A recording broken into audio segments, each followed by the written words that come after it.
CL Sports Central, presented by DraftKings, where the crown is yours. It is the Randy Karraker Show featuring Brooke Grimsley. She is out on maternity leave, and every Tuesday, the great Brenden Schaeffer joins us here on this program. How are you, sir? I am doing well. I'm repping the SLU Billikens today and looking forward to talking some sports. That's right. See, I'm versatile. I know I'm the Mizzou guy, but I support local teams as well, so it's all good. Too. I'm the same way. The Cardinals lose by a touchdown last night. Yeah. Just 4 hits, 8 Ks. Andrew Heaney kind of looked like Steve Carlton. A little bit. Yeah, against the Cardinals. He was really good, and Eric Fedde was not. 5 innings, good. 10 hits, 7 earned runs. He didn't strike anybody out, and he walked 3.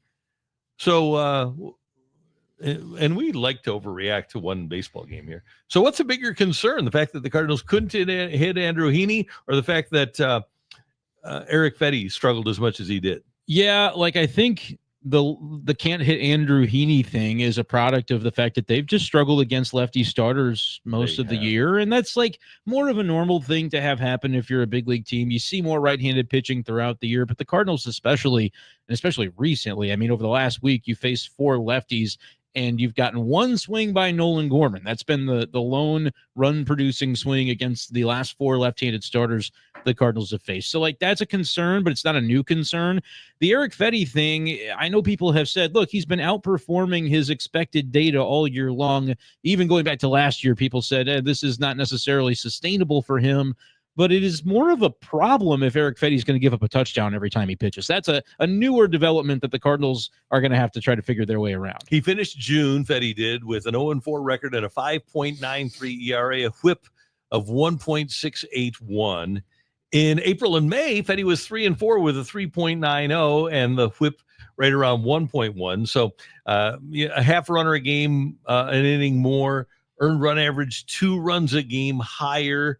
And when you look at, and I know the circumstances were different when Milwaukee traded Aaron Savali, but the White Sox were just looking for a guy to give him innings. Now, the White Sox had him last year. I wonder, not that the Cardinals were even looking, but I wonder if they might have had a chance maybe in the early part of June when they were really excited about McGreevy, and they still are, to get him into the rotation by moving a guy like Eric Fedde. Because at some point, from the end of spring training until July 31st, at some point, Eric Fedde is not going to be a Cardinal. Yeah, and that's true. I just feel like when you look at the season for him, June looks bad because the last 2 starts he gave up touchdowns.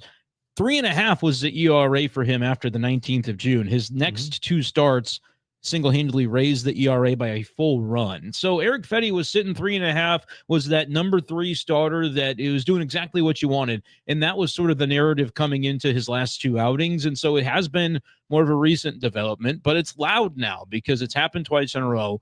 He's not striking guys out because he never has. He's still walking guys. He's giving up a ton of contact and hard contact at that. So it's starting to all come to a head, and it's fair to ask these questions about, what are the Cardinals going to do about Eric Fedde? And there are people also kind of relitigating what should they have done. Was there an opportunity that was missed at some point along the way? And we'll never know that. We'll never know, whether the Cardinals had any desire. If somebody would have called, they would have said, no, we're going for the wild card and we want the veteran guy. Or if the Cardinals would have called somebody and they would have said, no, we aren't going to make a trade now. We're going to wait. They only normally, as you know, Brenden, and I'm glad you do because a lot of people don't, normally trades are made like the last week of July leading up to the trade deadline. Yeah. Normally, and obviously Savali did get moved, but in 95% of the cases, especially with starting pitchers, they don't get moved until right before the deadline. In the last 2 weeks before the deadline,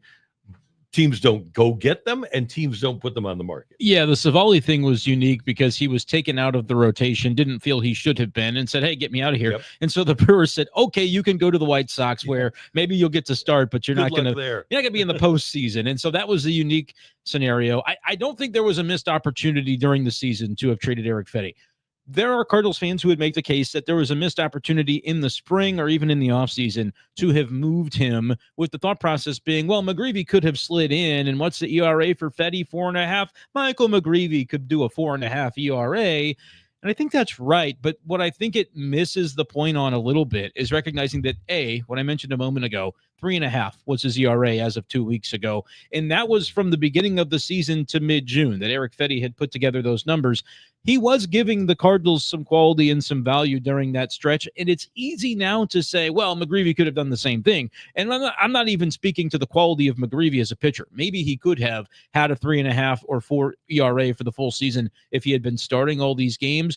But we now know, sitting here on the 1st of July, that no Cardinals starter has gotten injured. If you had gone in the offseason or the spring, there were some reports that Fedde was being talked about, and maybe a couple of teams were asking and checking in on him because of that $7.5 million affordable price tag. And the Cardinals didn't end up doing anything. But if they had done something and you end up with even one injury, suddenly the snowball's rolling down the hill. You realize all the injuries they had in AAA. I don't want to relitigate and not pretend that Eric Fedde at least gave the Cardinals something during the first 2.5 months of this season, but I fully recognize and agree with Cardinals fans. When you look to what could be coming over the next 2.5 to 3 months, there are concerns for sure. And I think the other part of this is they had Fedde locked in as a starter at the beginning of spring training. They didn't know that Matthew Liberatore was going to have a great spring and power his way into the rotation. And they didn't know that McGreevy was going to have a 1.08 ERA in 4 spring training starts and power his way into at least the thought process. It could have gone the other way very easily. These guys could have had a 4.5, 5.5 earned run average in spring training. And then you think, oh my God, those guys have to go to the minors. Yeah. Thank goodness we have Eric Fedde here to protect those guys and give the Cardinals innings. And that's what's so hard to put yourself in the shoes of a world in which all that happened, because it didn't. We have the benefit of hindsight to say everybody stayed healthy. McGreevy looked like a stud that deserved a chance, and Liberatore ended up being a guy that was more than capable in the rotation. I think if March 1st we would have given all of those things, Cardinals fans probably would have said, yeah, McGreevy's the greatest pitcher that has ever existed. And so they would have said that's going to happen. But the other things I don't think people would have necessarily predicted, especially the health. I've been covering the Cardinals since 2016.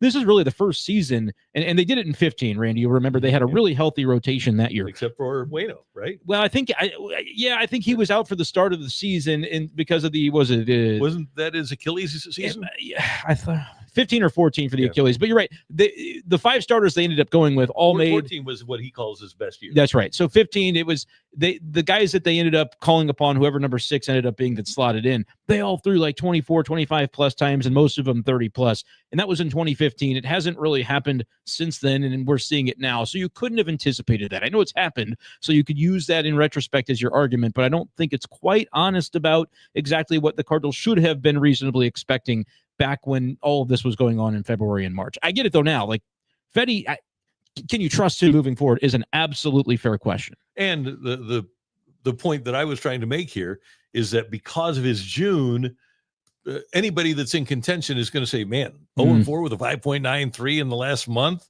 Granted, and it's really happened in 2 starts, 2 weeks. But they're going to look at the numbers and they're going to say, I don't know if that's a guy that I want to bring in to try to help win a division or win a playoff spot. I cannot imagine he's got any trade value right now. I guess the good news is you've got another month. So if he, throws a couple of times before the All-Star break and looks good again, people might be able to squint and see it. But I don't think it's going to come from, if this decision gets made, even if he does rebuild value, it gets made because the Cardinals say, we're just kind of cashing our chips out. We're going to go with McGreevy because, hey, we've made it this long healthy. Now you can maybe see a guy like Quinn Matthews, like Tekoa Roby, a little bit closer to, in case of emergency, you could say, let's try it. They might be willing to do it, but I just don't know what the appetite's going to be. Well, and if you could pull that off, I think we can all agree now that McGreevy is better than Fedde, right? I would rather have McGreevy just on merit starting every 5th day. I agree with that. And even if somebody would go down, I think I'd rather see Steven Matz start than Eric Fedde.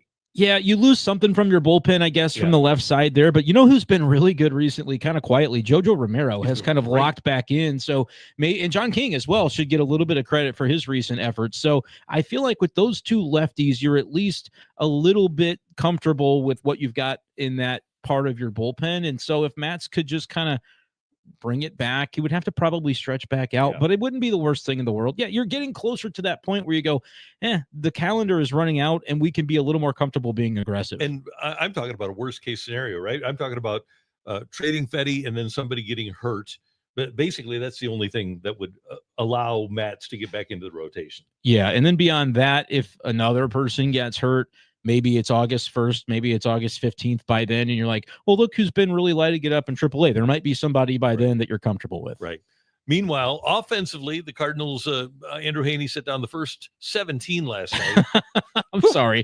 And the Cardinals, their left-handed hitters have not been bad. They've been better than I think most of us thought they would against lefties. But man, this year, Ivan Herrera, 333, 456, 733 slash against lefty pitching, a 1.189 OPS. The Cardinals clearly, because he's their best hitter, are missing him, but specifically against left-handed pitching, they're missing him, and that showed up last night. Yeah, and I mean, it makes sense, too, when you look at the rest of their lineup. Who are the other big right-handed bats that were supposed to be in there? Contreras, who's been fine, but maybe a little lesser than he was last year. Arenado, who's been kind of what he was last year, and that wasn't good enough. So when you think about that, combined with Jordan Walker being out, combined with Herrera, who was actually producing big swings against lefties, you're like, who's going to be able to hit left on left? And we've seen it in fits and starts from guys like Burley and Gorman, but not consistently enough. And now Lars Nootbaar, another guy who historically has been relatively good against lefties for the fact that he's a left-handed batter. He's also injured again, and I don't really know what's going to happen with that. When you have a recurrence of the intercostal discomfort, do you eventually say, let's take 10 days? That'll be interesting to see as well. And Brenden, for me, the runway for a guy like Nootbaar this year was, can he stay healthy? Some guys, it was performance. Yeah. I'm fine generally with Nootbaar's performance, especially the peripheral numbers. His peripheral numbers are top 10% in baseball, but he just can't stay on the field. And that, to me, was the biggest thing that he needed to prove and still needs to prove this year. For a guy like Gorman, it's, if given the opportunity like he has in June, can he replicate what he did in 2023 when he hit 27 homers and had 800 OPS, 805 OPS, yeah. Right. The same thing with Walker, and Walker now has the combined problem of not being able to stay on the field and performance. But could Burleson recapture what he did in the first part of last season? I had different expectations of what players would do if given the runway, and if everything worked out. For me, the only question I really had about Nootbaar was, can he stay healthy? And now he's showing us again that he can't. Yeah, and it's always something with him, and it's not always the same injury, but he's got a violent hack that he takes, and sometimes that can cause that kind of rib cage stuff to flare up. And when I saw that swing on, I believe it was Saturday, where he took the check swing on a pitch that kind of fooled him, and the trainers came out and looked at him. He finished the at-bat and stayed in the game, but I said, that's going to cause some issues. And here we are once again. It's just that aggressive style of play. You hate to label a player as injury-prone, or because sometimes you can't really put your finger on why, but with him, he plays the game 100%. He plays hard, and sometimes the body just does not cooperate with certain guys when it comes to that. And I wonder now if the Cardinals, number one, I think baseball teams still like him because of the peripheral numbers. That's the reason the Cardinals didn't get Sean Murphy, is because the A's wanted Lars Nootbaar, and the Cardinals wouldn't give him up. So they could have had a different catcher than Contreras when they signed him. Mm-hmm. But with a guy like that and a guy like Burleson's turned into a pretty good outfielder now. He's at least average, if not above average. If I'm looking at number 21 versus number 41, I think I'm putting number 41 in left field. Yeah, I mean, I think with a range consideration on Burleson, you still want to kind of say, well, who's next to him? Okay, Victor Scott, that makes it a little bit more easy to stomach. Who's in right field? Like, I think that is a conversation, because like Jordan Walker, we think of as just automatic, but there's another year of not really going his way. I'm not saying the Cardinals are fixing to give up on him, but you kind of wonder long term. And also, if we're talking about replacing Nootbaar, and again, that's not a this year conversation, but down the line, we're talking big picture. You look across that infield, there's not exactly an obvious spot for J.J. Weatherholt, depending on the way that it goes. I wouldn't be stunned that if he gets a call up to AAA in the month of July or even August, that he starts to get sprinkled into a corner outfield spot, because that is a left-handed bat that down the line you could say, well, if we're replacing one of the left-handed hitting outfielders with this guy, maybe that's a way that you could see it go down the line rather than trying to find a spot for him on the infield, which could happen too. I'm just speculating. And a couple of weeks ago, I asked Ali Marmol if the Cardinals had considered getting an outfielder's glove for Herrera. And I pointed out that, hey, Kyle Schwarber has played in the World Series. Manny Ramirez won World Series. Lou Brock won World Series. Greg Luzinski won World Series playing left field for teams.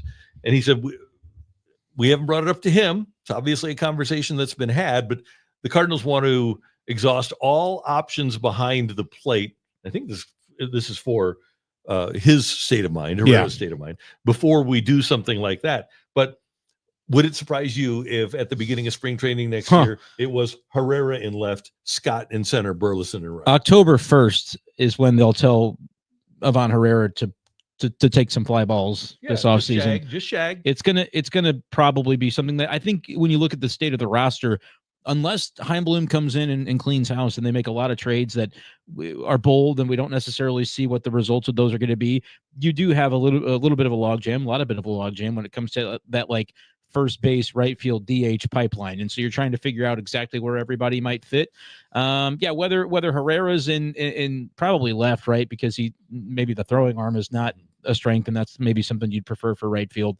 You could do it that way, but it just depends. Like what becomes of Newpar, what becomes of Jordan Walker, what becomes of is Brendan Donovan getting an extension? Is he playing second? Is he more of an outfielder? There are so many roster related questions. Yeah. Is Gorman worth keeping around? I mean, is Arenado going? I mean, we got to relitigate those trade talks.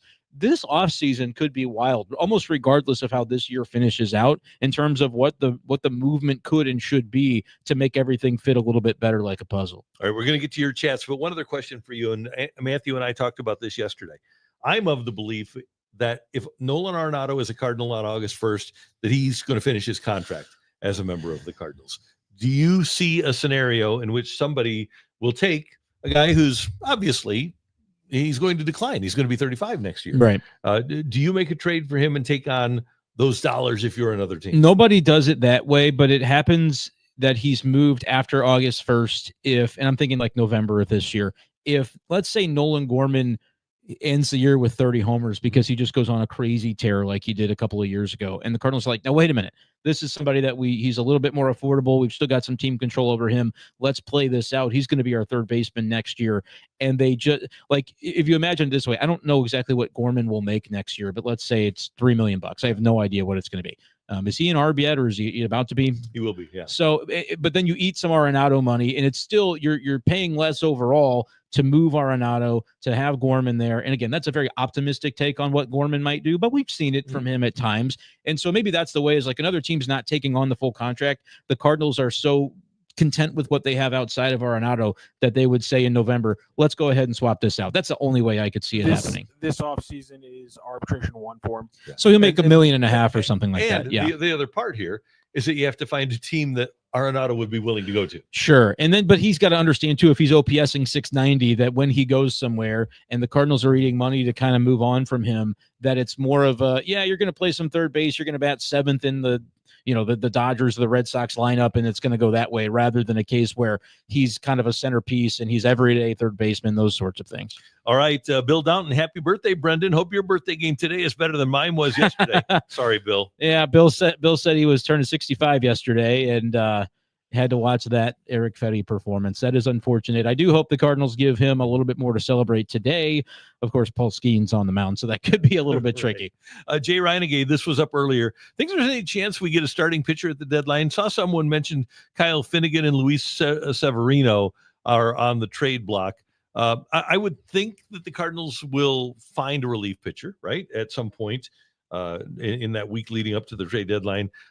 If I'm the Cardinals, again, because of the presence of McGreevy and Quinn Matthews, the only way I'm trading for a guy is if it's a number one and he's under control. And because of where they are right now in the standings, I would like them to do that. I just don't think, because of the prospect cost of getting a number one pitcher, I think that the Cardinals would be disinclined to do that. They've got Sonny Gray at 35. He's never been a guy that has started game one of a playoff series. He's our number one.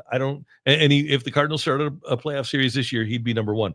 I would like to get a guy that you start in front of Sonny Gray in a playoff series, have Gray be 2 or Liberatore, and then Gray or Liberatore be 3. And then that way you only have to use a guy like Mikolas or Palante when you break glass. But I don't think there's a reason to go get a guy comparable to Miles Mikolas. Yeah, I guess the only thing would be, like with the Severino case, he's owed some money. The Athletics are probably not thrilled with the contract right now. They're eating money, And then you're thinking beyond 2025, like Mikolas is gone next year, Fedde is gone, the Mats option is gone, and so you are looking to replace maybe more than just one spot. But Severino, he's not performing well. No, There's and he's upside. whining. Yeah, and you don't want like a malcontent. So that could be something. I would be surprised if the Cardinals go down that road. And I agree with you. Like, it's nice to think, all right, go get a number one. I just don't think the Cardinals have the appetite to trade what it would take to get that player, because basically you're talking about, if you're doing it, moving the AAA and AA pitchers that you think could become the next for your team. And you don't have to pay those guys for 3 or 4 years. So the Cardinals are going to probably more than likely just bide their time when it comes to Quinn Matthews and all of those guys that are in the minors right now, and hope that 1 or 2 of those can turn into a frontline starter that you don't have to pay. That is the thing that they have lacked for so many years, an affordable starting pitcher that's elite, and you didn't have to pay for him in free agency. You developed him in the way that you're supposed to. And I think they're on the cusp of doing that with a couple of these guys. And man, we were supposed to see Reyes and Flaherty for a half dozen years, right?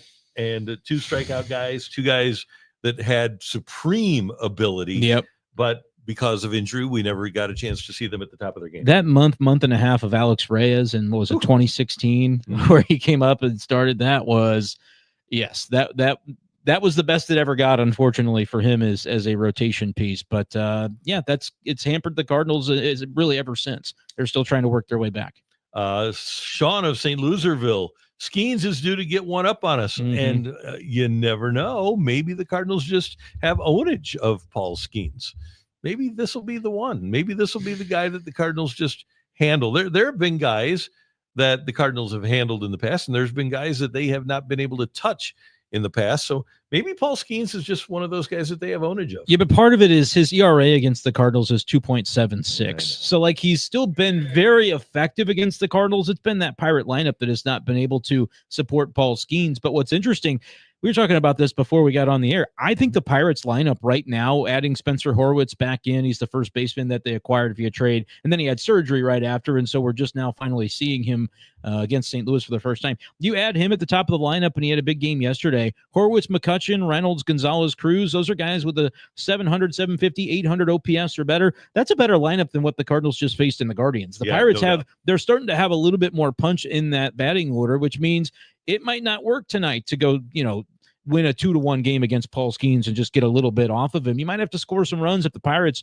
are going to do the same. Our guy Aaron Dodson is on the chat, and he says, Mo and DeWitt are perfectly fine settling for the middle. He had spin it, Randy. Earn that check. I am trying like hell to get a check from the Cardinals. I have been trying. Wouldn't that be nice? Yeah. For all the claims that are made about, media being paid off. I wish I was collecting some of that money. If they're handing out cash, where's my cash? Right. And I'll play the game. I will play the game. I'm here, baby. I'm here.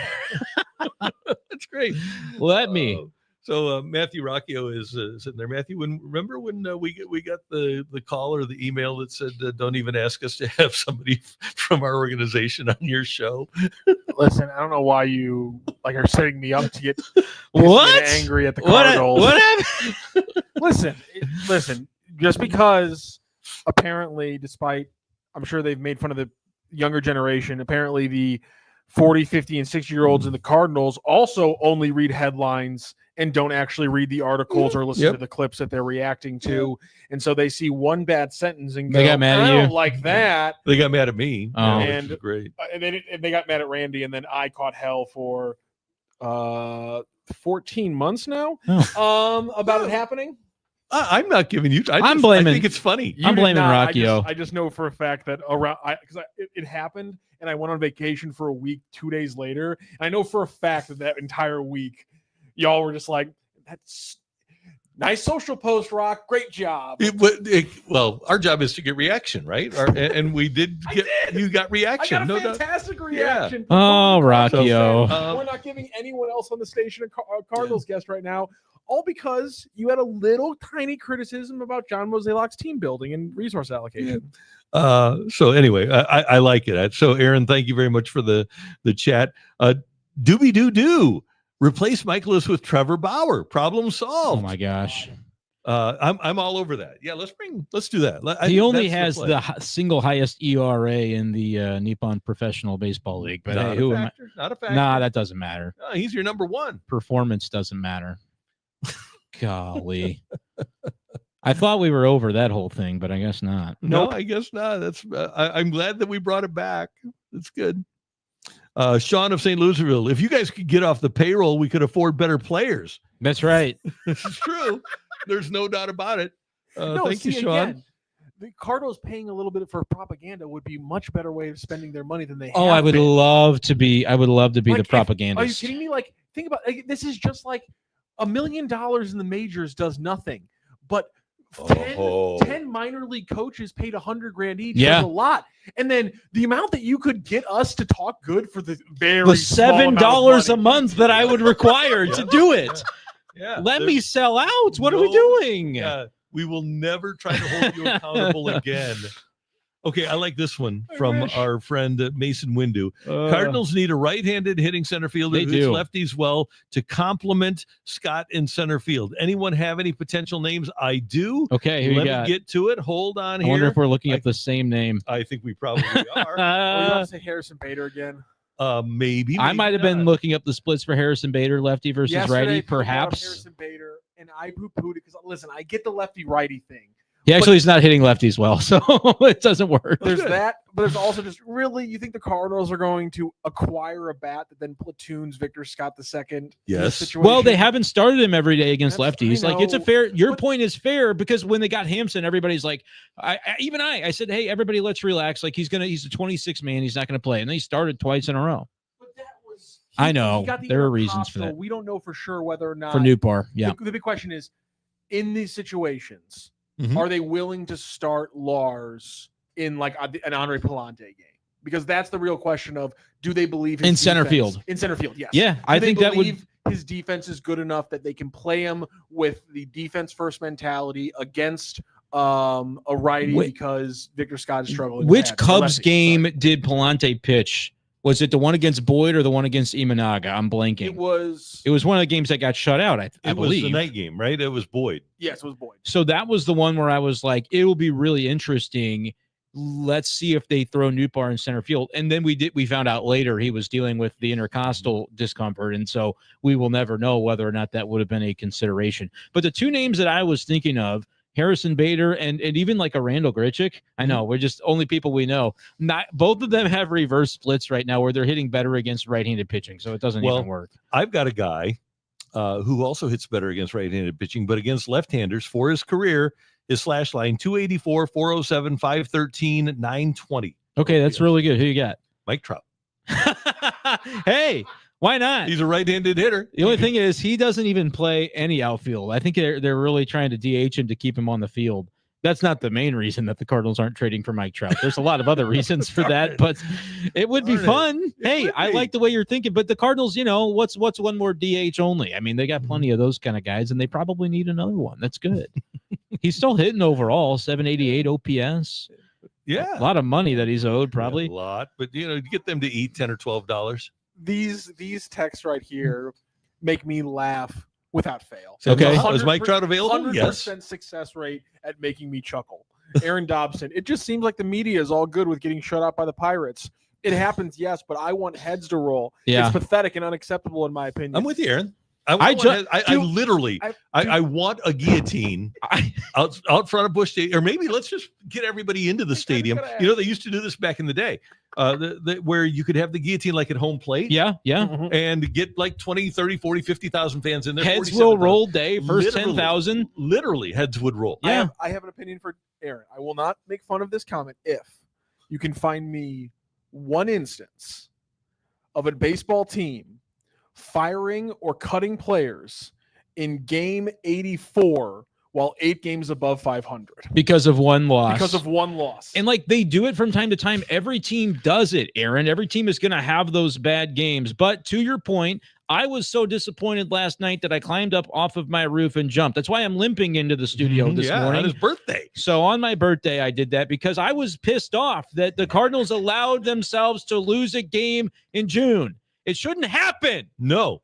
So I was upset. See what you've done to me? Samuel Howe, I appreciate this. Randall, you need to do better. Yes, I do. I need to hold this organization, and specifically John Mozeliak and Ali Marmol, I need to hold them more accountable. If we did what Aaron is suggesting and like came in here and just raised hell, we brought in actual flamethrowers to be just burning down the studio. Then Wednesday you come in to do a show after they beat Paul Skenes and you're like, well, shit, there's no studio. Like, what are we going to do? Like, can we please understand? It is a 6-month season. They're not going to win every game. And yes, we can be disappointed, but we can't do it every time. We cannot do it every time. There are times throughout the season where they go on a really bad stretch and you come in here and you hit the table with your palm, but it can't be every time they lose a game. I understand that you're passionate and I appreciate it, but we got to have a dose of realism. You guys are the best. Let's turn to Randy turning this into an Alice Cooper concert. I'm gonna spit water out on my computer. And then the other one was we should go back to public punishment. Oh, we should also point out, as Bill Downton does, that the Pirates did.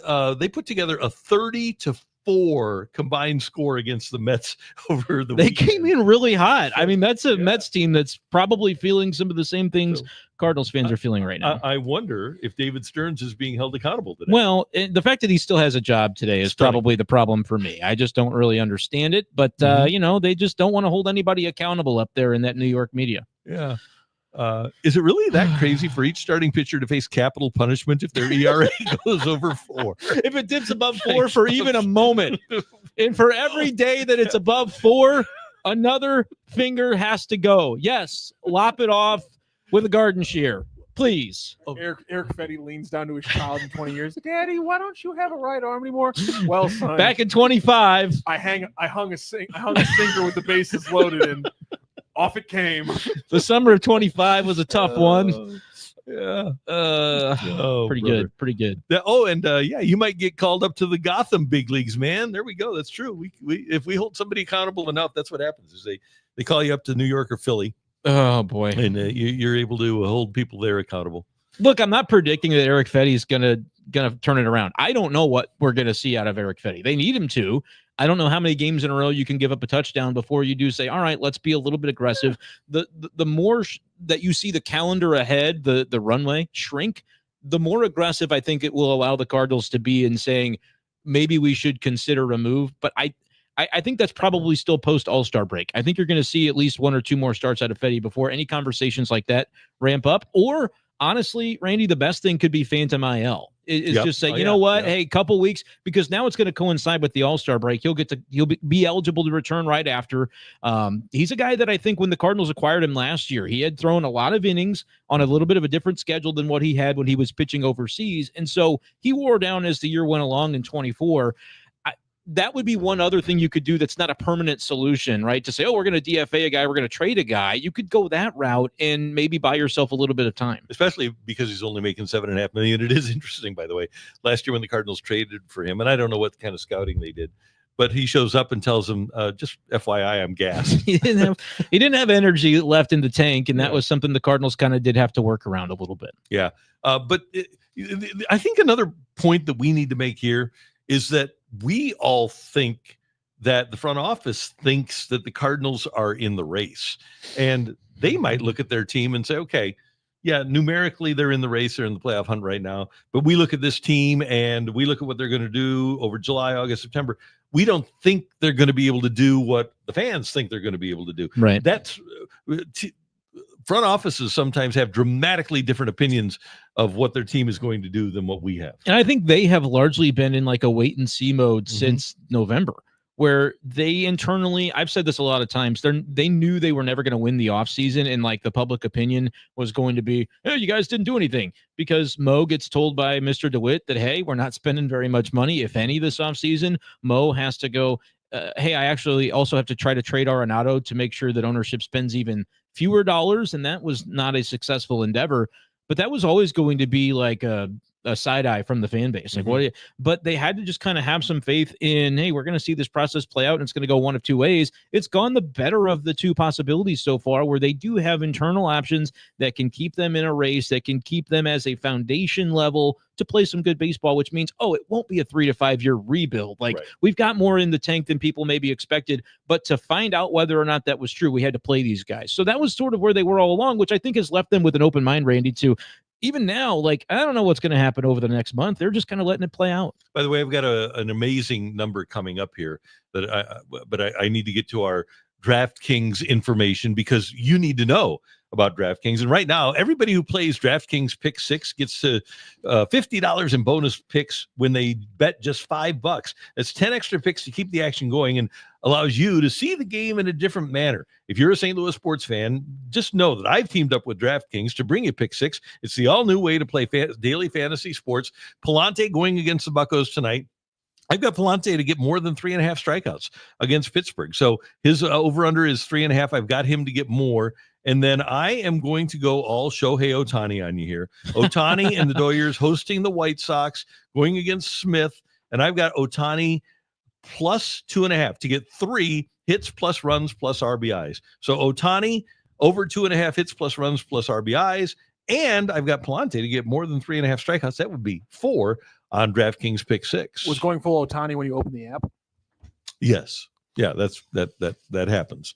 Download the DraftKings Pick 6 app today and use the promo code that you see right there, STL Sports, when you sign up. Only on DraftKings Pick 6. Gives you a whole new way to take in the game. The crown is yours. Gambling problem? Call 1-800-GAMBLER. Help is available for problem gambling. Call 888-789-7777 or visit ccpg.org in Connecticut. Must be 18 and over. Age and eligibility restrictions vary by jurisdiction. Pick 6 not available everywhere, including New York and Ontario. Void where prohibited. 1 per new customer. Bonus awarded as non-withdrawable Pick 6 credits that expire in 14 days. Limited time offer. See terms at pick6.draftkings.com/promos.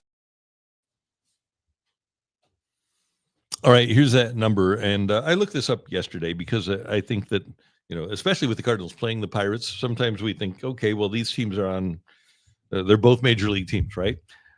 Since the Pirates went to the NLCS in 1992, in the 33 subsequent years, they have finished 4th or 5th in their, last or second to last in their division 20 times. 20 out of 33 years, they have finished last or second to last in their division, and they've been to the playoffs 3 times, 13, 14, and 15.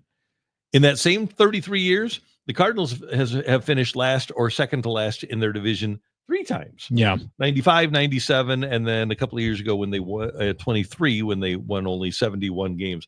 It is absolutely remarkable how inept the Pirates have been and that they haven't fallen into a year I think we can all agree that the Cardinals kind of fell into winning in 2011. They were 10.5 out and came back.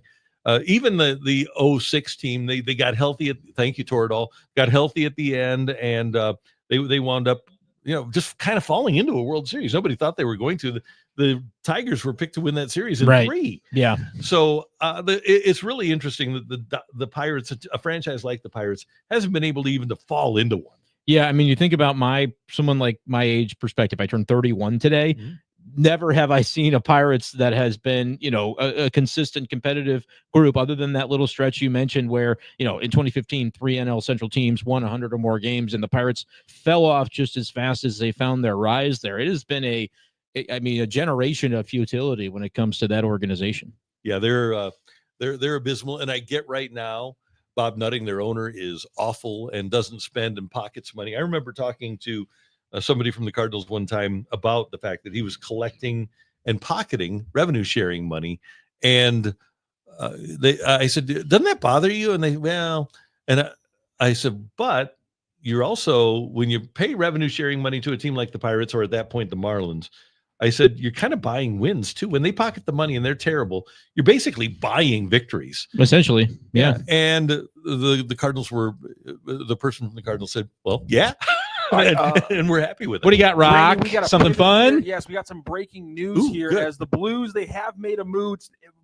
It's a forward, not the one you expect. Wow. Breaking news: the Blues have traded Zachary Bolduc for Malu. Logan, I want to say Malu, something along those lines. Defenseman from the Canadians. Logan Mailloux is the defenseman coming in. He, I don't know much about his background. He didn't play in very many games at the NHL level last season. He only has 8 games under his NHL career. He is 22 years old. Slots in 6'3", 213-pound right shot defenseman. Well, they needed one of those. So I guess you look at him and you say we got him and Tucker, our third pairing, locked in, kind of. Yes, I would say so, that he slots in right ahead of Matthew Kessel.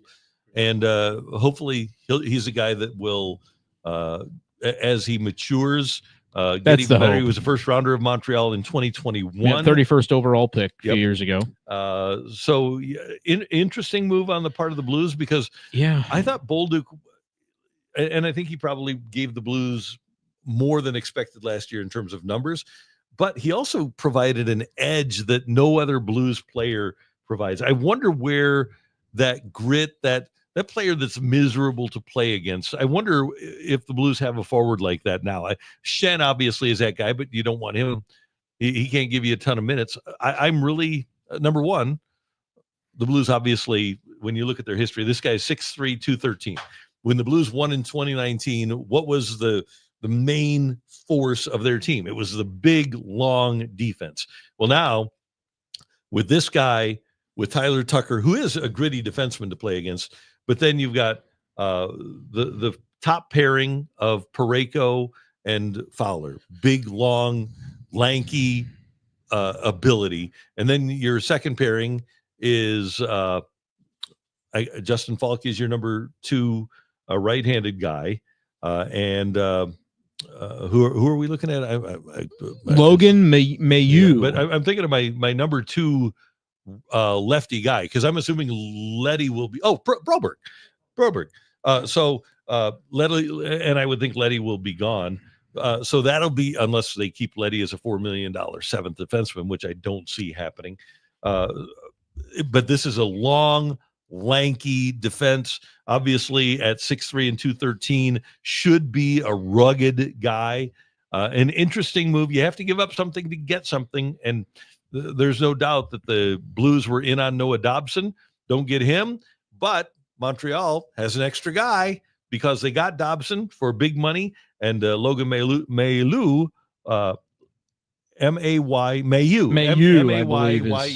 Mailloux is the new defenseman for the St. Louis Blues. And I would think that with the departure of Zach Bolduc, this reinforces my belief that Jordan Kyrou is going to remain a member of the St. Louis Blues. Yeah, this is because you trade a forward for a defenseman, a guy who played 72 games for you last year. I mean, Zachary Bolduc was a mainstay and a staple, scored 19 goals. So I mean, that's not a nothing kind of player that you're giving up. This is going to be interesting as well. This is Logan Mailloux is a guy who in the AHL had some good numbers last season as a defenseman, 12 goals, 21 assists, +5.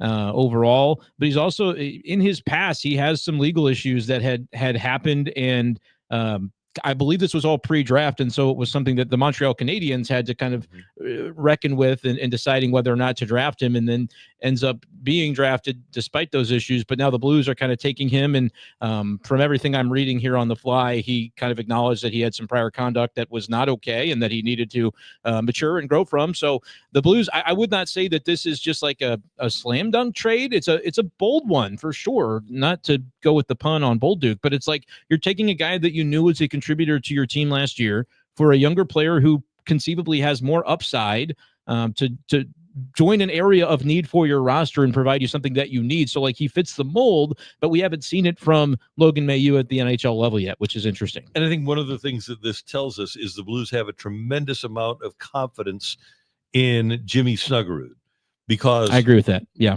Right now, I think that's probably slots Snuggerud in on your top line, right? It's Thomas with Buchnevich and Snuggerud, and then your second line right now at the moment would be Shen with Kyrou and Holloway, and then you're going to have, and now Sonny is still here. You still have to get another center, but you're going to have Toropchenko with Sonny, and then I'm guessing Walker will be your other fourth line guy. So you need to kind of piece together. It still feels like there's one more. There's one more move that you probably would like to make for probably a centerman, I would think. I would think so. So and then I really like I hate giving up Bolduc, but I like getting a big rugged defenseman. They're taking a chance on a guy that we've not seen it from him yet at the NHL level, but he profiles to be all the things that we have kind of been saying the Blues need. in that area of the roster. So that's where it gets a little bit interesting. It's not like they're trading a guy that hardly played for them for a guy that hardly played for Montreal. This is a guy that Bolduc, he played 72 games. And so you are definitely taking a little bit of a risk, but I think it's a calculated one where the Blues, like you said, Randy, they've got maybe more of a belief in what could be coming or already having arrived in the form of Snuggerud at forward spots to be able to afford to do this for something they didn't feel like they had on the way defense-wise. By the way, he wore number 24. He's not going to wear that here. He also wore number 94, so maybe he'll be number 94 with this. I'm just gonna write him down as number 94. You just write that down. Yeah, just so and then 17 and 55. So 17 and 55, 6 and 72, 75 and 94. Not a bad group of defensemen for your pairings.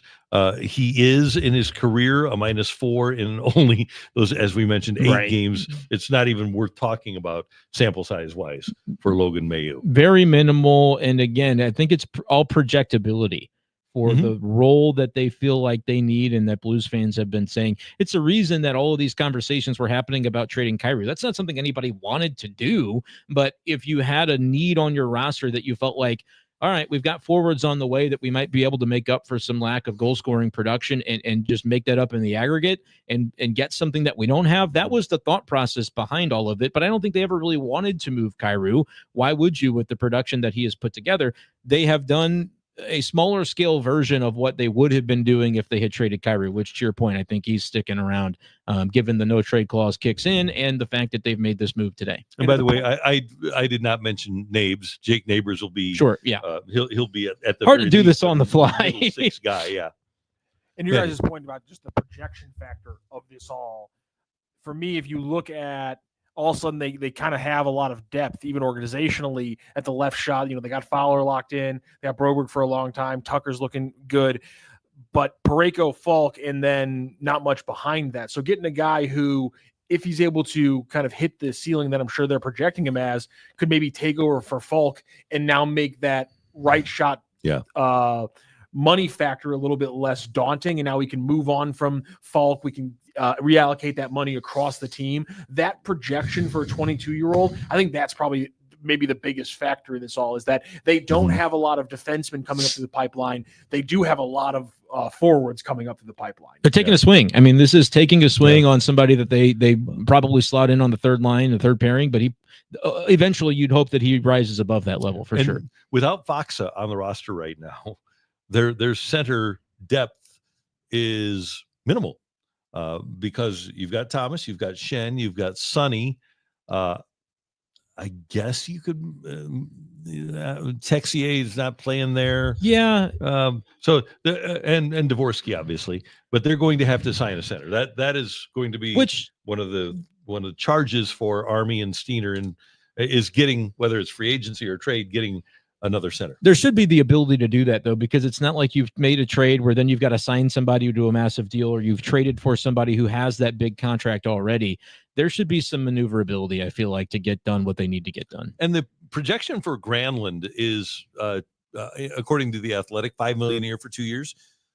I would either go a little longer term or a little higher AAV to get a guy like Granlund. I think he's a really good player and a really nice playoff performer.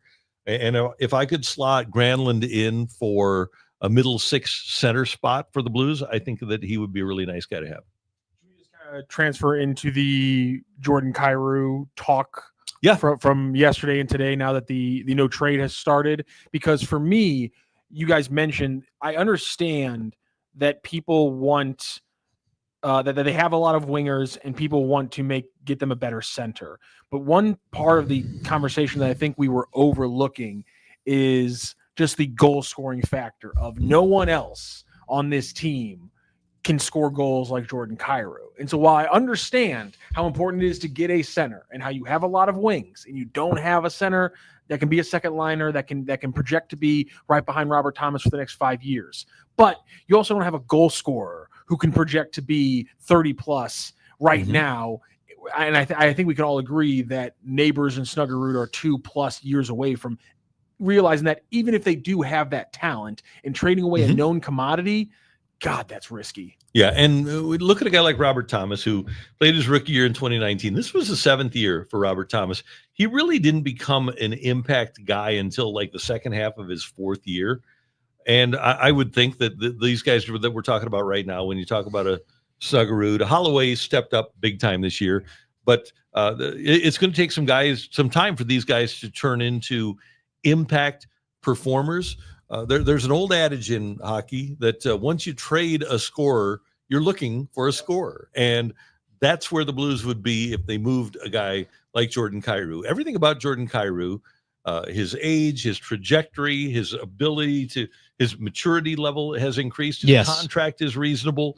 I don't know why you wouldn't want Jordan Kyrou on your team. And I thought it was notable the other day when Army said, look, if I'm going to make a trade, I'm trading an apple for an apple. I'm not going to trade an apple for a grape. He didn't say that, but he wasn't going to trade Jordan Kyrou just to trade Jordan Kyrou. He's a good player, and the Blues had what they think is an abundance of wingers and obviously a dearth of centers. Now they still have their dearth of centers, but they've built what they believe is a pretty solid physical defense. Yeah, if not an apple for an apple, it's like a Honey Crisp, which is that'd be my favorite apple. Yeah, I don't know if you have a favorite apple pie with Honey Crisp. Let's just say you got an apple take for me, Rock. Golden Delicious. Golden Delicious. Okay, whatever your preferred apple brand or flavor is. Let's say that's what Jordan Kyrou is, but they needed like a really good blood orange grapefruit, like a ruby red out of Texas. That's the way I would look at it. There's no such thing as a good grapefruit. Not a grapefruit guy? Not a grapefruit guy. That is my favorite fruit easily. Oh, wow. Have you ever had like a legit ruby red? Are you doing like the sugar packet? No, I eat grapefruit like a true psychopath. If you would you see don't me, do any sugar. You eat grapefruit raw. Yes, but what you've got to do is eat it like a psychopath. You kind of open it up. The kind of I don't know if it's the pith or what they call it, but the covering almost. I rip that out, so I'm just getting the like good juicy part. On a rind. The rind, maybe it's the rind. It's bitter. It's more bitter than like the fruit of it. More bitter than a grapefruit. No, I'm saying like if you take the bitter part off, grapefruit is unbelievably delicious. Let me know in the comments if anybody's on board. But let's say it's a fruit that you don't hate, but it's not an apple. We did get one comment about grapefruit. Okay, grapefruit sucks. Okay, never mind. It's my birthday, and I like grapefruit. Damn it. Okay. So point well taken. Let's say we accept that.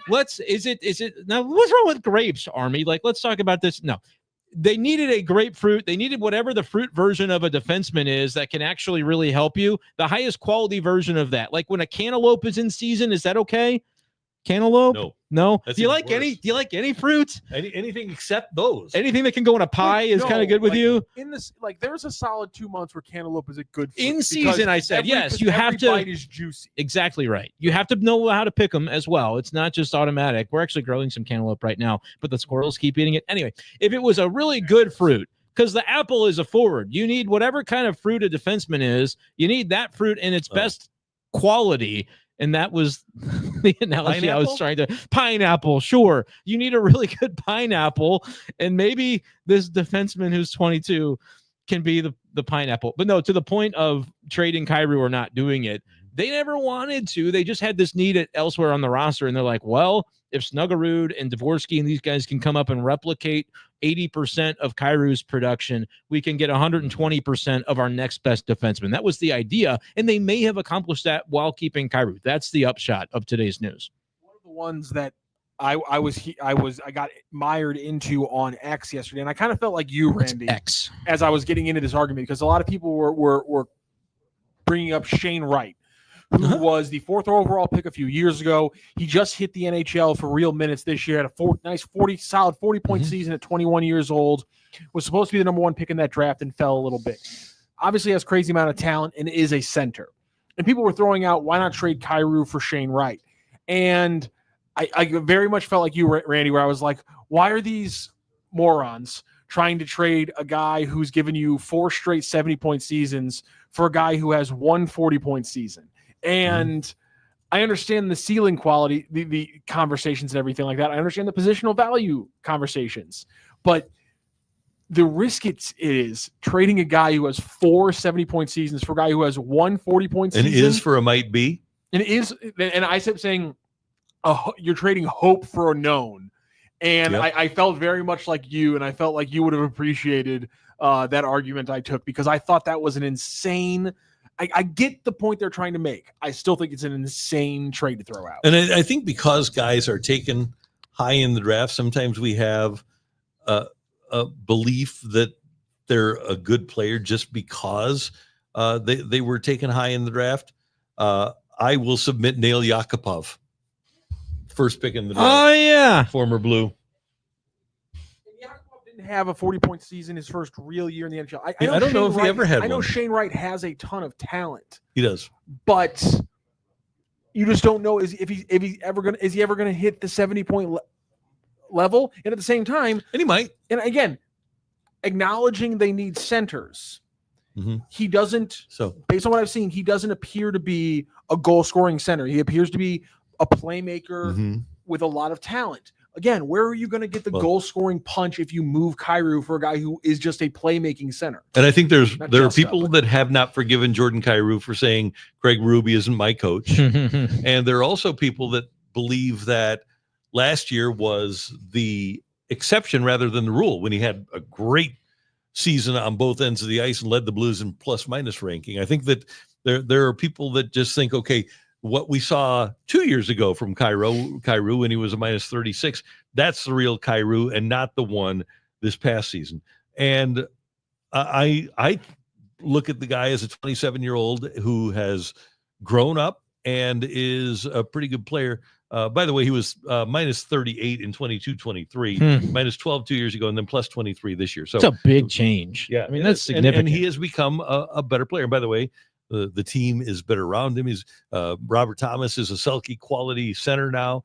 So when he plays with him, he's better. But I just am glad that the Blues kept him around because, man, it is hard to find a guy that scores 35 goals a year. Yeah, and I totally agree with that. I think that's the impetus behind this trade was to not have to do something they would regret with Kyrou. But could they regret moving Bolduc? You look at on the screen there, the reactions to Jeremy Rutherford's tweet. People seem to not be very happy with the trade. Bubs sees that as an overreaction. But there are a lot of people who, I think there's a couple of camps here. One, there's the camp that what if Bolduc is Tage Thompson and you let go of a guy before he really takes off and becomes a really good forward, goal-scoring forward. That's one. The other is just the notion of the past from AU. There is that aspect where it's like the Blues are taking a chance on a guy that has a character concern history. And also we've not yet seen production at the NHL level. So if Bolduc turns into a 30-goal scorer, which I don't know that he will or he won't, but he scored 19 this year, and this kid doesn't pan out being what you hoped he would, this could be a trade they regret. I do not think it is a low-risk acquisition by any means. It's not, but I have such faith in Doug Armstrong being able to evaluate talent and know what he's got and know what the other guy has. I'm willing to give Doug Armstrong, because of his long history here in St. Louis, the benefit of the doubt. And another part of it is they clearly have soured on Matthew Kessel as their third right shot defenseman, and they wanted more grit back there. We've all called for more grit back there, and hopefully Mailloux is that guy with his size, and hopefully he'll be tenacious. And heck, he's been in legal trouble, so that I like that.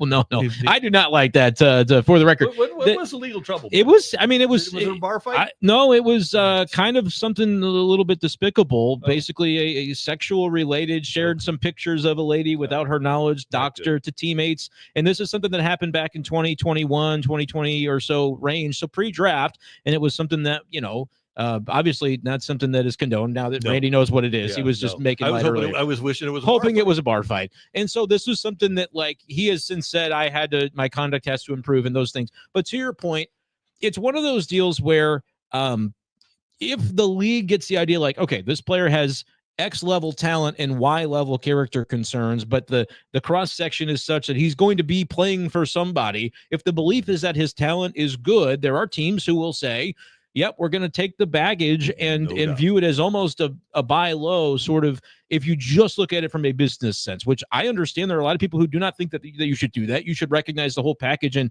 be an organization that values character. And Armstrong will be asked about these things. Absolutely 100%. He'll have to answer for them. It is going to be a significant part, in my opinion, of the response as to why the Blues felt comfortable making this trade and what the background that they did on this player was. But if you're doing it from a business standpoint as a buy low, there is a realm in which the XY axis becomes something that is very favorable on the ice to the Blues. And that, to your point, is, hey, you trust Army, you trust in his judgment. That is going to be really where this trade comes out, is whether or not that sort of cross section is something that can benefit the Blues. Yep, this could be Ben. They're bringing Mayu into a great locker room culture. Should be good for him. I agree with that. Does anybody remember the bomb threat, JC asks, called to Tiger Stadium years ago? It was a bet went wrong. They didn't want the game to be official. What? I don't recall that. Doesn't sound like very germane to the conversation, but okay. So anyway, Chat, Brenden. That's just the chat sometimes, baby. Does not Keep stick to the chatting. conversation. I'm good with it. The reason that I wanted it to be a bar fight is because of what happened in the 1997 NFL draft. In the 4th round, the Rams took an offensive lineman, really good guy, Ryan Tucker, who fell in the draft. He was played for TCU and down in Fort Worth, Texas, where they have bar fights every night. He got into a bar fight. And Mark Malone was covering the 97 draft for ESPN, and he's interviewing Coach Vermeil. And he says, Coach, this young man fell in the draft because he was involved in a legal situation. He was in a bar fight in Fort Worth. And do you have any concerns about that? And DV smirked and said, well, who won the fight? It's fair. And when you're talking about a right shot defenseman trying to fill in on the third pairing, that probably would have been relevant. You definitely would have preferred that have been the reason for his legal troubles. No doubt about that. Hey, this is a beautiful day for you to head to the Fenton Barn Grill for lunch. One thing you have to do is try their trash wings because they're absolutely delicious. And you can take a bunch of different choices. You can get a half dozen, 10, 20, even 40 of their trash wings.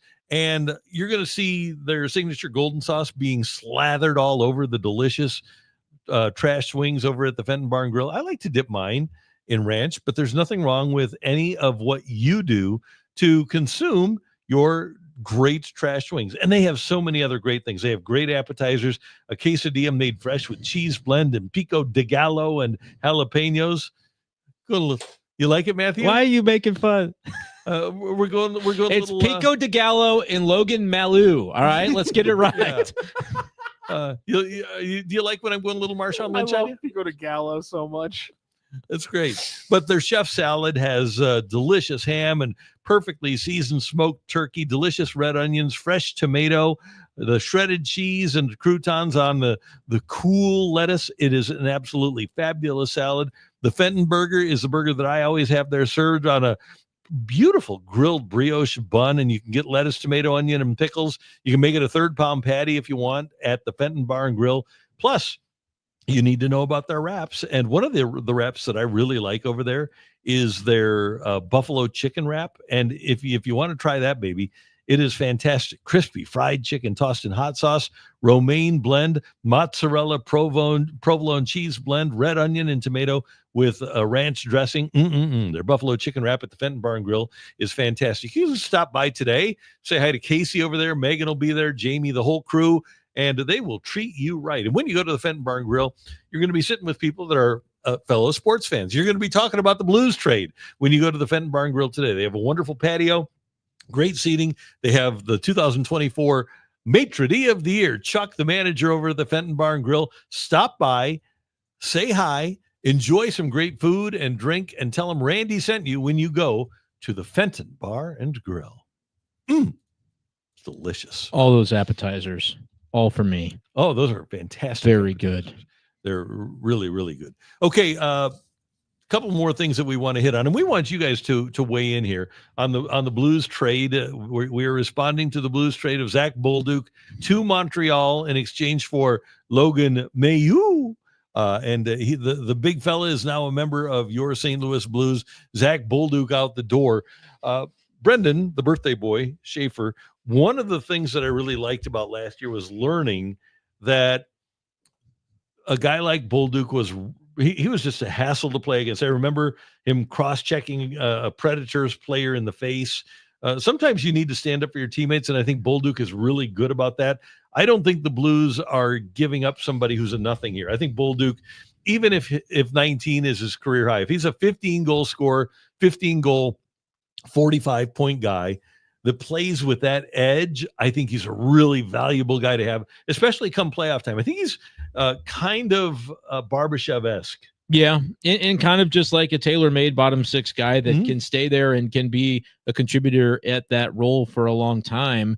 That's why we say, like, it's not a no-risk deal. There is definitely something you're giving up. Now, I think it's more fair to judge the Blues on their entire offseason rather than here day one of free agency where they could replicate some of the production with somebody that they bring in. We don't really know. Or like you said, Randy, they may just feel like they have the wingers to be able to replicate some of that production in terms of the guys that are on the way. Like Snuggerud came up and he's going to be a part of this thing in a major way. And so everybody kind of slides up or slides down rather in terms of the production at those positions. And so you may be fine in terms of your goal scoring, but you're right. That edge is something that you probably want to, as you look at your bottom six and whatever it ends up being, does it end up being enough to say we've got that edge that we had last year that Bolduc provided? And as of now, you have Matthew Joseph as a third line winger rather than Bolduc. You have Neighbors, whoever the center will be, and Joseph. I think your top two lines are good,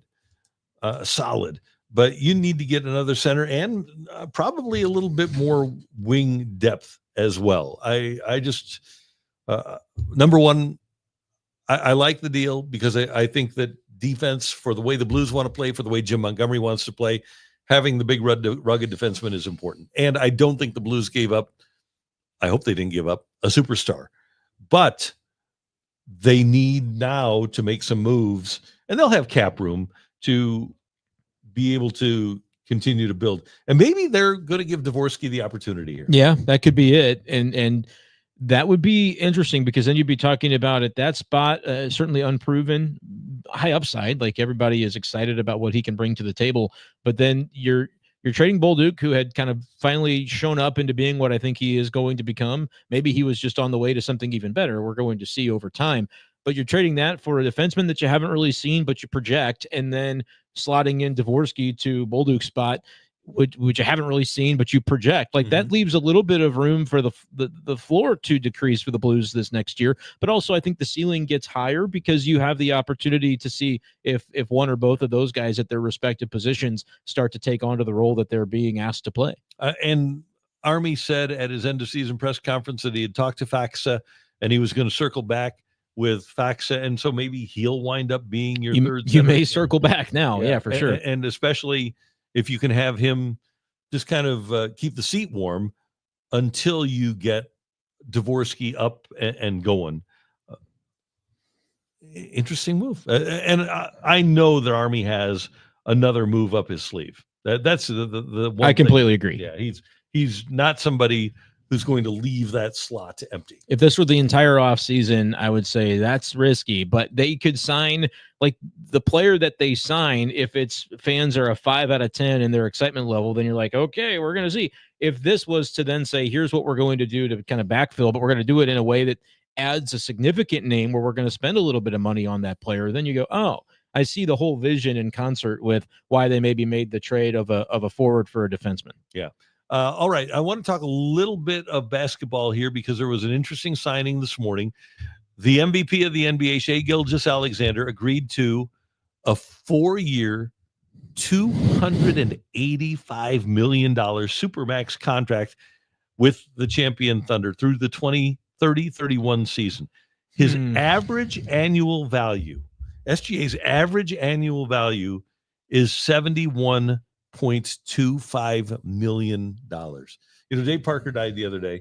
Dave Parker in 1979 became the first $1 million a year player in baseball. 89, 99, 09, 19. So that's 46 years ago. Here we are 46 years later, and a guy isn't making just $1 million. He's making $71 million a year. Yeah, I'm thinking about the numbers on that too. SGA gets a lot of flack on social media for being kind of a free throw merchant, and that was talked about a lot throughout the playoffs. He's just going to the line and he gets every call. His public perception, the persona, I think needs some work in terms of the PR. He could pay me just a small fraction to be a loyal soldier for him in the social media streets. Every time somebody says something bad about you, SGA, and that you're just a free throw this, free throw, I will come to your defense in the replies for a very nominal fee. It'll be more than fair. 1%. Oh, 1%, way less than that. Please, my people, call your people. We could get this done. It would be real easy. By the way, he's 26, so he gets another bite at the free agency apple when he's 30. Yeah. Right in the middle of his prime. He's a good spot. So, okay, guys, if you were to sign a contract tomorrow for $285 million guaranteed over 4 years, what would you do? Now, he's going to play basketball. Yeah. He's probably going to work out today and try to improve his game. Now, you do have to work for your $285 million over the 4 years, but what would you do? I would be playing either golf or disc golf, or I would be bowling, or I would be on a beach. I would be doing something just enjoyable leisure activity every single day. And I guess I would do a podcast because I would at least be able to show off my really, really fancy studio. Like, look how cool my stuff is. Oh, yeah. I'd do that once a week. Yeah. Probably call it good. All right, Matthew, what about you? 285 mil. Oh God. You're not going to know what I'm doing. That's fair. That's a good point. You got to work. I mean, no. SGA has to work. He's got to earn. Oh, so you're saying I'm being signed to do something, not just being gifted this money? Oh, yeah. I will join. SGA has to work for it. I'll be in training to join the PGA Tour. I'll never make it, but I'm working every day to become that guy. Yeah, I'll do that. I'll do this. It's playing golf, man. Yeah, I'll play golf and I'll do a show. What's your show about? Is it just the same stuff, or it's just 2 hours of soccer talk and nobody can stop you or tell you that it's lame? Is that what it is? You guys think I talk about soccer way more than I do? You talk about soccer infinitely more than I do. So that's it, just by comparison. That's come on now. What is it? Is it NBA? What's your dream topic? You've got to do this podcast, this show. You've got to do. It's just twice a week. 2 hours, 2 hour show. What's the show? You're being paid $70 million a year. Completely honest, I'm getting paid that much money. Yeah. So I'm moving to an NFL market. You're doing football. That's fair. I believe that about him. 100% honest. That's exactly. You're love you, St. Louis. Love you a lot. Love you, St. Louis. I really do. But the terms have I'll come changed. back every spring and I'll do Billikens basketball. There you go. I'll stay in the summer and do some city stuff. But the majority of my year, as much as I hate the NFL, it's still football, man. There's something about football. I agree with you. Something about the NFL draft. It's just direct injected into my flipping veins. Also, it makes me so happy. I would be instantly a really, really high quality Mizzou booster. That would be just overnight. I would be get me a suite. You can have all this money. That would be a big chunk. I respect a lot about you, B-Schaeff, but your dedication to being an absolute true son. I'm telling you, man. The thing I respect about you. Bo Prabula on the Randy Karraker show every week. For sure. We would be getting the NIL. I mean, that would be an easy call. That'd be good. I want to get to some of these chats. Bibles and barbecue, great combo. My only Blues thing is we need another twister or chaser or pronger to just wear down teams every game, if that makes sense. Yeah, I want those guys too. I want that level of toughness. So I think that does make sense. JC, who's the man who discussed grapefruit? Let's hear his input. On which topic? That was me. I was the grapefruit guy. You are the grapefruit guy. I'm telling you, try it. I eat it like a psychopath though, because I'm like a little squirrel eating the grapefruit. What would you do with $285 million? JC, I would invest most of it. Hockey Dad Don, 2 chicks at the same time. Okay. LOL. That's such a good quote, Paul. That's Office Space. When the neighbor who's just sitting on the couch, me, 2 chicks at the same time. That's such a this could be Ben. Get a good night's sleep. That's a good one. Jeff Katubi, attaboy at Hockey Dad Don. Yeah, it's such a good poll. That's very nicely done. Yeah, Office Space. Let's see. Matthew should purchase a soccer team. That's from Cole Bassett's left. Ooh, I don't think you'd have enough though. 200 was the expansion fee a couple of years ago. That's the expansion fee though. It's going to be pushing it because I got to get a stadium. Yeah. And, as you can see with St. Louis City, you got to pay transfer fees. Can't do it. That's tricky. You couldn't even afford a WNBA franchise. The expansion for that is like $250. It is $250. And apparently St. Louis, Kansas City both put their name in the ring on that, but didn't get picked. Tatum said how much? Yeah, that's crazy. But hey, it is a, if you're investing, it's an expanding, growing league. So they're throwing their name in there and seeing what they can't do.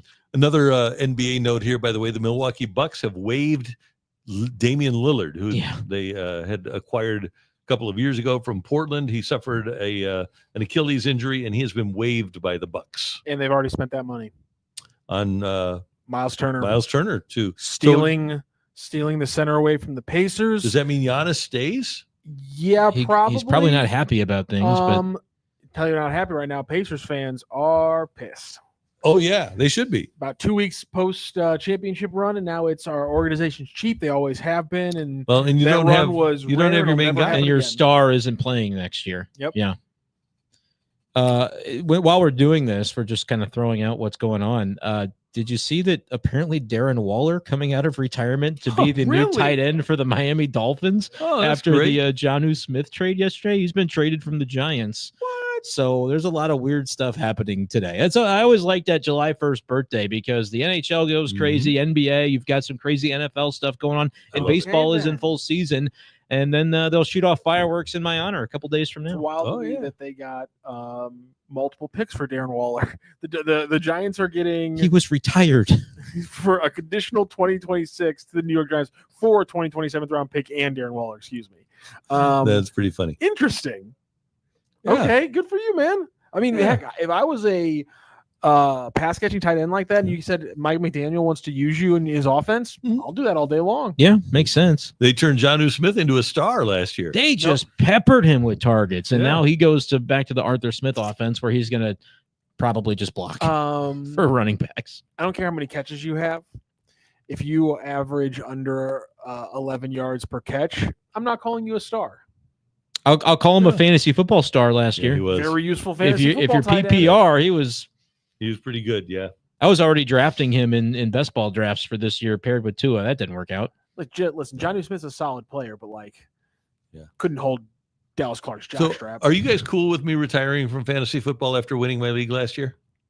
Are you- By the way, it was a 101 ESPN league that I won. Okay. No, completely acceptable then. So you're not a fan of it. You just did it because you felt like you had to, Yeah, or what's yeah, the okay? yeah. So I love it. I still love it. I Okay, love well, it more than I did when the Rams were here. if we start up an STL Sports Central League and you need it, Okay. Yeah. count me in. Actually, I should start brainstorming that.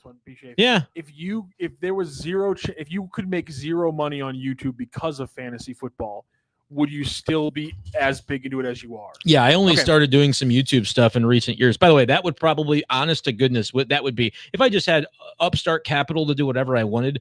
I would be like, yeah, I watch some Cardinals games, but I would just be doing like fantasy football. Like that would be my whole thing. It's not quite a year-round endeavor, but it's a lot of fun. And I'm like Rock. I don't like the NFL. I think they are despicable, but football is so fun, and fantasy is a big hobby of mine that I enjoy. It's, the product is almost impossible to turn away from. Now it's crazy, and they own the calendar Yeah, too. I mean, they do. even in every month of the year, they've got something going on. If I was getting paid $285 million, the broadcast that you would see me put together at the Reese's Senior Bowl next year would be absolutely You're just- state of the art. you're I just would getting the drop rights. $1 million to have just like a state of the art Senior Bowl broadcast. I'd outbid NFL Network for all the rights.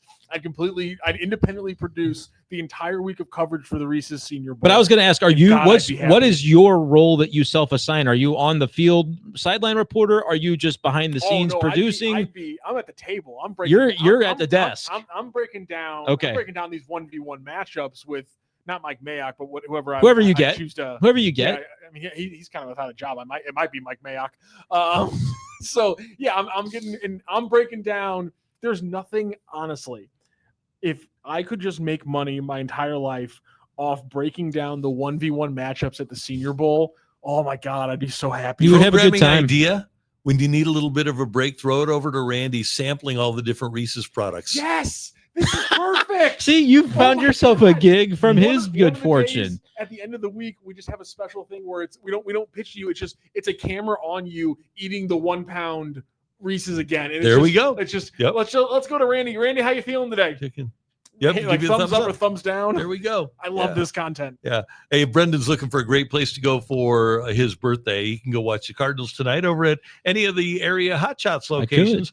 You know, our STL Sports Central Post-game shows are brought to you in part by Hot Shots, and they invite you to come out to all of their 13 locations to check out all of the great games they have. They have darts and they have shuffleboard. They have tons of games. They have great service, and they have great food. It's really your place to go and watch games in St. Louis. Congratulations to Hot Shots on 35 years. Hot Shots, St. Louis home for all the games all the time since 1990. Find yours at hotshotsnet.com, and make sure you tune in to our STL Sports Central post-game shows brought to you in part by Hot Shots.